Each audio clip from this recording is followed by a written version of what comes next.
Hey everyone, it's Bryony. So today I'm going to be showing you how to remove your menstrual cup completely pain-free.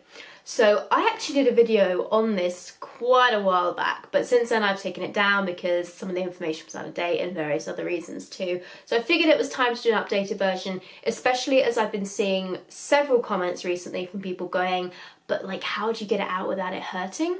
So today I'm going to show you my method that I have used since the beginning. When I used menstrual cups, I still use it to this day, and it's completely stopped any sort of pain or discomfort when I remove a menstrual cup, so hopefully this will also help you too.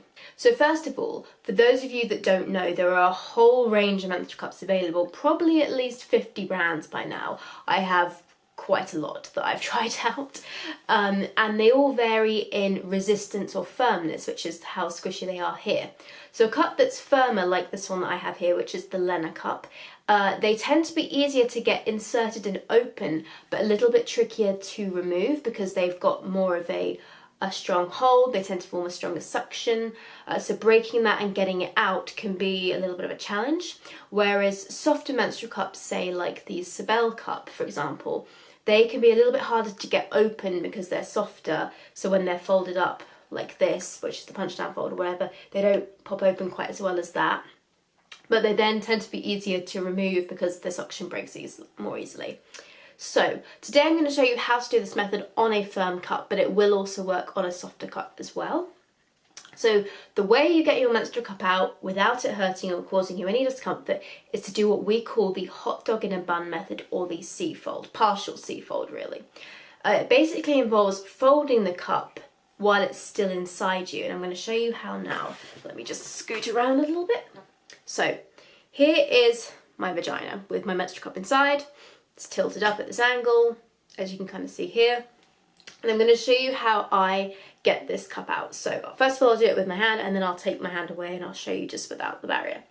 So basically, you want to take your pincer grasp, reach inside so you can feel the cup. And one thing you might have noticed is that this menstrual cup doesn't have a stem on it. That's because I have a low cervix. Those of you that don't have such a low cervix will probably still have some stem left, and if you don't know what I'm talking about, go and watch my video How to Choose Your First Menstrual Cup, because I talk about cervix height and your stem and how, you know, that's going to affect your cup in that particular video. I will put a link in the description below.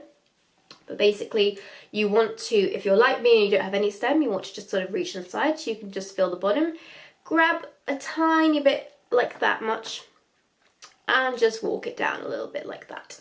Then you grab a little bit more, pinch it in, walk it down. And now at this point, when it starts to feel kind of like it's stretching the opening of my vagina, that is the point where I do the hot dog in a bun method, or the C-fold. So what I do is I just take these two fingers and I slot them up the back here, and then I take my thumb, because remember your hand is sort of like at this angle, so that's why you're going to use your thumb to press down the centre part.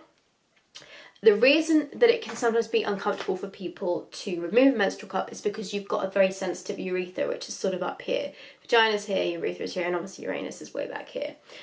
So you want to sort of get it out the way of your urethra, and that should stop any sort of discomfort. So what you do is you slide your fingers up here, press down in the middle, and then if I take my fingers away, you can kind of see that that's made the cup flatten out a bit, become more of an oval shape as opposed to a circular shape. So by doing that, what you're going to do is you're going to break the suction, sorry, that's my phone, break the suction, and then you can walk it down a bit further, and as you walk it down, you can bring these fingers in tighter so that you're forming more of a C shape. And this will get it out the way. Let me turn my hand around. This will basically get it out the way of your urethra. You can tilt it down, so as you take the cup out, the blood falls straight into the toilet, not on your hands. You can take the cup out, rinse it and reinsert it. So one more time, just with my hand open, pinch, walk it down a little bit, pinch a bit more, walk it down a little further, then slide the two fingers in, press, curl it up as much as you can. Doesn't matter if it's not a complete C shape, it's just this action of creating that dent there that's going to take the pressure off. And then you can take it out, pull the blood away, and like I said, rinse and reinsert.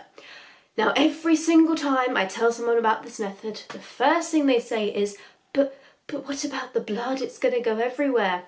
First of all, you're sitting over the toilet when you do this, so the blood is just going to go from the cup into the toilet, which is where you're going to pour it anyway when it comes out of you. And if it gets on your fingers a bit, it is not the end of the world. It's not going to spray everywhere. You're not going to have like a shark attack or a murder scene in your bathroom unless you like do something really stupid with it. It's just going to run straight into the toilet. I have to say, I've been using menstrual cups for almost 5 years now, and I have never actually, I have been using them for 5 years now, and I've done this every single time I've used a menstrual cup, and it's never gone all over my hands like this. Because you're tilting it down as you remove it, the blood does go just straight into the toilet. So you get, and anyway, around the side of the cup, there's usually a little bit of like discharge and blood anyway. So you've got over the it factor when you're using a menstrual cup. It's just natural bodily fluids. But I hope this video was helpful for you guys. Please let me know if it was.